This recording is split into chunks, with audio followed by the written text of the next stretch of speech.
Hey everyone, welcome to the Sanctum.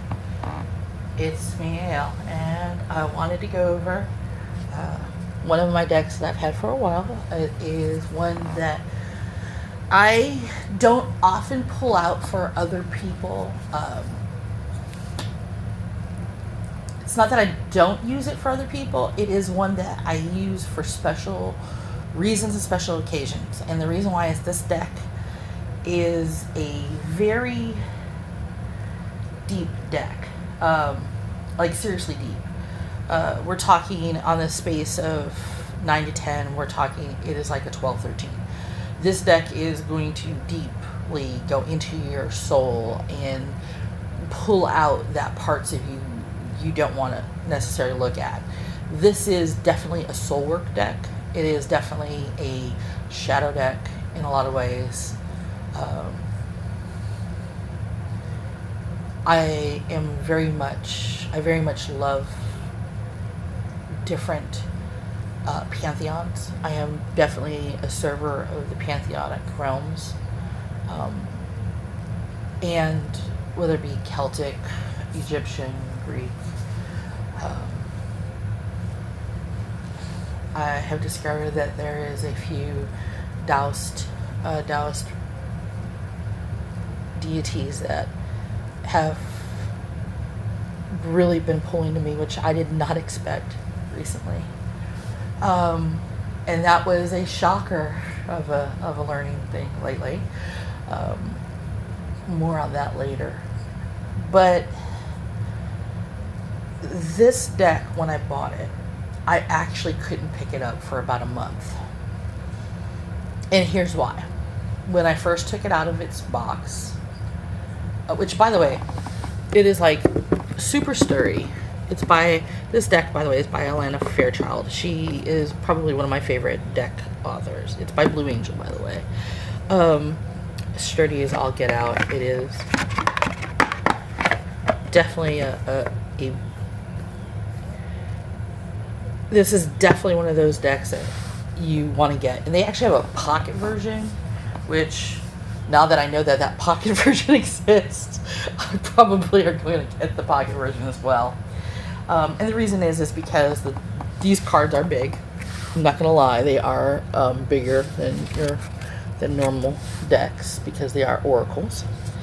And there is a book, and the book is actually a good, decent size. Now, the pictures in here are not color, but they are small, but you can see them, and they go in detail. This book is outstanding. So, I don't know how many of you know about the goddess Isis in Egyptian lore. What she went through with her husband being murdered and her being the goddess of magic, having to search for each body piece because of Set, and then putting him back together, and then her husband being from the god of light to being the god of the underworld, Osiris. And their son Horus then becoming the god of the sun.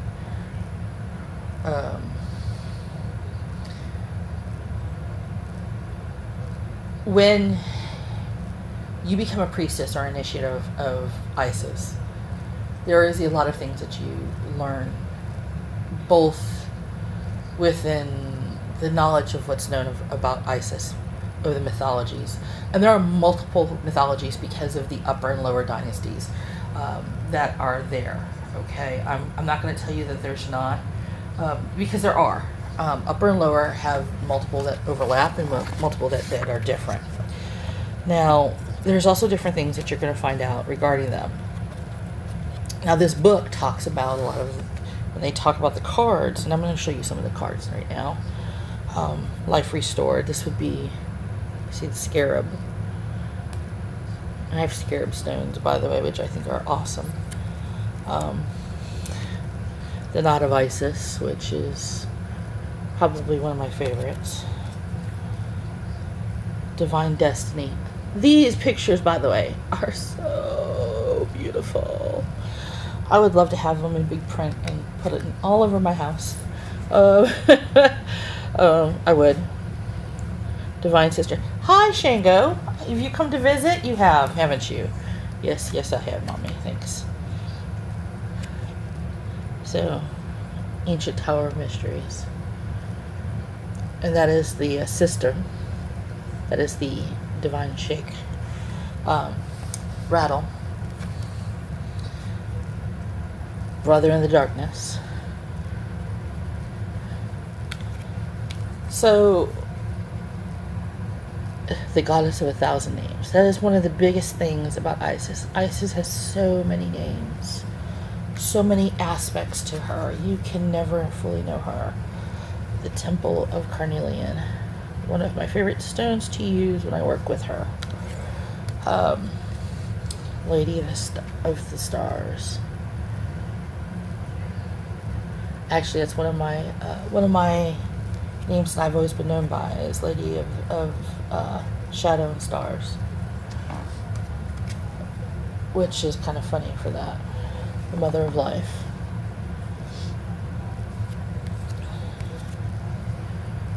Miracle of Isis, when she resurrected Osiris. The Key of Life, the Ankh. The Pyramid of Light. Now the top of that pyramid is called a benben. A benben is also known as the phoenix in Greek terms. Ta-da! The things I know, because it's also one of my names growing up. Yeah, it's a complicated mess that I live.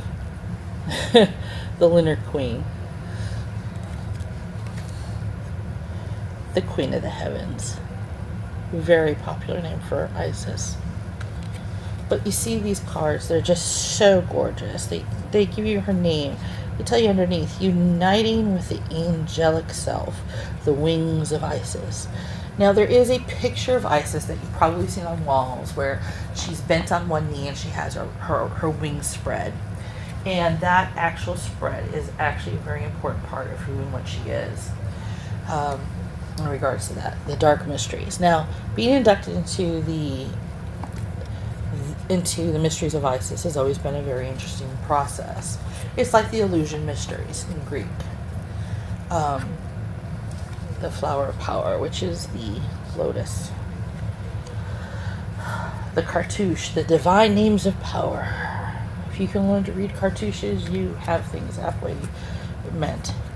So, one of the things about this book and what Alana Fairchild did is that she gives you different spreads, the Wing of Isis, the Golden Son of Horus, but then she also gives you rituals in here, so an incantation. So like one of the things is like the Divine Destiny, working spiritual work of the higher initiate. She gives you what the card is, a small little thing. The Divine Warrior guides you to your divine destiny.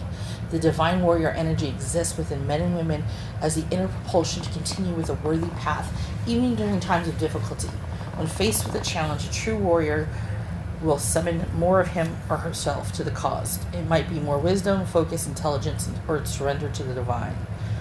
And then what she does besides the answer is that there's a ritual you can do. How do I best manifest that my divine destiny will do? And then they give you an incantation. And her incantations are so amazingly interesting because she gives you ways to present yourself before the deity, to take that, to help you merge that aspect of Isis within you. Warrior strong, within my heart you beat. My highest destiny I shall meet. Your power, focus, and determination ends fear, doubt, and procrastination. Warrior strong, within my heart you beat. Together my highest destiny we greet. So it's so interesting, some of the aspects that she takes within this. And no, you don't have to use all of it, which like I said, this is one of the reasons why I don't use this deck often. I usually keep it for personal work, or I use it for when I do special personal readings. It's like when I use my Celtic Book of the Dead cards, and I will do that deck review one day because that deck is out of print. It's by John and Caitlin Matthews, and they are like two of my favorite people in the whole world when it comes to all things Celtic, when it comes to shamanistic practices. So when I do that deck, I'm going to warn you now, it's going to be a long video, so you might as well prepare for it ahead of time. I was worried I was going to make this video too long because I could go on and on about Isis. I have books about Isis mythology, Isis mystery practices, being a priestess of Isis, both old and new, that have spanned back years. Why? Because she's one of my own. I remember the very first time working with Isis was when I was a child. So when I first saw this deck, I literally cried. I cried so hard because I wanted it so badly, and it took me 3 years to get the deck, which is why it took me another month to hold it, because to actually work with it, because once I got the deck, I couldn't believe it, and then I couldn't touch it because I was not in the right place to work with it. But once I did, it was amazing, and I realized that I really needed to get my butt in gear and stop mucking around. So what I want to do is I want to give you a reading. We're just going to pick one card for this particular deck because it is a deep deck. And this reading is going to be specifically for the idea of what is my highest good. What is the thing that I need to do to be able to do my highest good in the upcoming last part of the year? What do I need to focus on? What is my highest good that I need to focus on between now and the end of the year? And the reason why I'm putting it this way is because a lot of us get to this point in the year and, oop, we got a chipper card. Chipper card? Obviously, they are the one that we want to look at. Okay. So that's the one we want. Serpent of Fire. Ooh. And I'm not fond of the snakies, so this is going to be interesting. So this is our card, Serpent of Fire. And we're going to talk about it. So this time of the year is usually really a tough time for many people going into the holidays. We're always in a rush. We got more stuff to do than we consider, and we get stressed out. Unless you happen to be better than I am, in which case you need to lend me some of your smoothness because I suck. So let's talk about the Serpent of Fire. So it says here, Isis, priestess of the Serpent Sisterhood and queen of the Serpent of Fire, guides you through transformation now as your energy field grows stronger and old energies are burned away in the process of your growth. Trust that you are growing and are more capable than you have been previously. Do not assess your current ability based on past standards, as they no longer apply to you. You are stronger and more powerful now than you have ever been before. You now need to learn afresh what you are capable of, and Isis helps you now.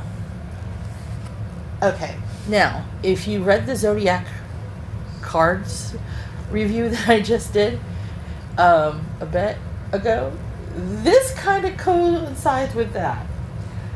Obviously, we're getting rid of the old stuff that doesn't work. We're getting rid of anything that we've outgrown. It's time to start new, to start opening ourselves up to better and bigger stuff. We've learned a lot this year. We've taken in new stuff. We've made changes Some stuff doesn't work. We gotta go forth. That's what this is. It's telling us to do. It says when you grow stronger, your words, thoughts, actions, and intentions gather potency, more so than ever before. Your responsibility for what you put out into the world grows too. In the same way that a drop of water causes less movement than a tsunami, your emotions and words will have a bigger effect because the energy behind them, your Serpent of Fire, is awakening. Isis can help you manage this process so that what you put out into the world comes from a place of wisdom and love, service and compassion, healing and awareness. One of the first lessons this card offers you is the recognition of your power. It is perilous to underestimate your spiritual power, as you can unintentionally create harm by not realizing that your actions and words have an effect on the world around you. Yeah, that is a big thing. Most people don't realize that they do have an impact on the world around them when they say and do. I didn't realize until recently that I had an impact like that, and when I did, I was like, "You've got to be kidding me!" I honestly didn't think that was possible, but yeah, I do. It was interesting. And it says that the second lesson is to trust in the process of the inner fire and what is being burned away. Just as the serpent sheds its skin to reveal itself anew, there are changes happening inside of you, and some old identities, beliefs about yourself and others, old habits or patterns of behavior that will not survive the growth into the new expression of you. Yes, I'm talking to you, Silver. So get rid of it. Whilst you will not be happy to let these go, there can be uncertainty and a sense of not knowing who you are anymore as you transition between the old and the new expressions of yourself. This is huge because it's like going through that awkward teenage stage again.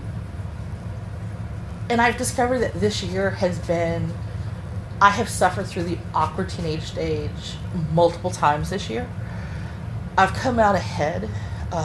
But I am heading back into that awkward teenage stage more so than ever before. And I think a lot of it is because I'm manifesting differently than I ever have before. And I'm okay with the fact that I'm manifesting, that I'm growing in power, as they said, as the card says. But it's the fact that I have to meditate. I now have to spend some more time. I need to burn away that fat. I need to burn away what's not working. I need to become who I am. I need to be the person I'm supposed to be, not the person that I perceived I should be. And that's huge. So do the same. Take the time. Learn to be who you're supposed to be, not what you perceive yourself to be. There are differences. Now, sometimes as you shed your skin, it says that you may not know who you are as you transition. It's a sign that you are growing in a profound way rather than something to be avoided. And it can be embraced as a confirmation of your growth. Lady Isis, the priestess of the sister of the serpenthood, understands that in growth of spiritual power, old forms are burned away. Old forms are burned away to allow for new life to emerge. It is safe to trust that any endings or discomfort as the familiar begins to make way for the unfamiliar in your life now are signs of your growth and are to be celebrated. And I think that is the kicker. Do you celebrate the fact that you are now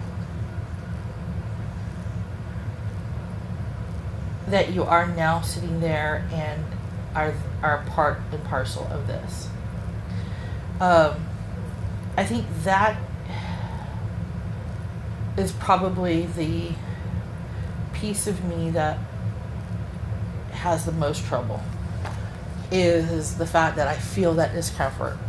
I don't like it. I don't like it at all. But yet I'm becoming something more, and I have to learn to get over that discomfort and know that it's okay. So it's okay to be discomfort over what's happening. It's okay that you feel kind of tight in your skin. you're shedding it. You're shedding what's old and not good for you anymore. You're getting better, but you're getting bigger spiritually. You're growing by leaps and bounds. So go with it. And there's a ritual involved that you can do either broad daylight or under a full moon, under the full noon sun, if you have privacy and space to do so, or do it in a bright room. Then there's an incantation. Serpent of Fire, rise above, filled with unconditional love. From the base of my spine to my heart, your ascending fire now does start. To cleanse, to release, begin. Rebirth of myself now from within. From my heart to the crown of my head, burning away energies, dying or dead. Igniting new life, new love, new fire. Serpent of Fire, rising higher.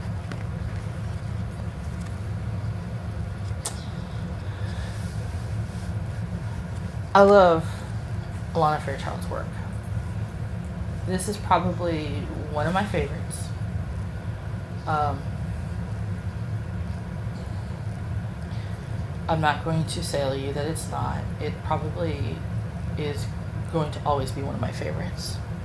So what I will tell you is, when you feel up to getting something of this nature to do shadow work, get it. Don't take it lightly. Be prepared to feel uncomfortable using it. Not because it's bad or because it's whatever. It's because it digs deep. It pulls out stuff you don't want to face. It rips the inner you apart and makes you face the things that you don't like. But then afterwards, you feel so much better. I would give this, honestly, in about an 8.5 out of 10. So take the blessing of Isis. Go with it. And until next time, from the Sanctum, Benedictio.